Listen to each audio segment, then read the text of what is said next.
खबर शामिल करते हैं खालिद सिद्दोज़ई डिवीज़नल ब्यूरो चीफ की। डेरा गाजी खान में मॉडर्न इंटरसिटी बस टर्मिनल की इमारत का इफ्तिताह कर दिया गया। साबिक वज़ीर मुमलिकत ज़रताज गुल वज़ीर, MPM मोहम्मद हनीफ पताफ़ी और commissioner Liaquat Ali Chattha, deputy commissioner Mohammad Anwar Bariyar, मशीर वज़ीर आला चौधरी तारिक ज़मान गुज्जर और दीगर ने इफ्तिताह किया।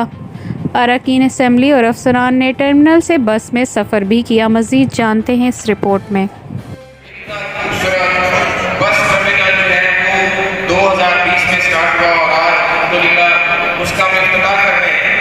और खास ट्रांसपोर्टर और जितने भी मुसाफिर हजरात यहाँ पे तशरीफ लाए, डेरा गाजी खान के सोशल मीडिया इलेक्ट्रॉनिक जी हाँ के काबिल एहतराम ट्रांसपोर्टर्स, दीगर मेहमानान गिरामी, अवाम उन्नास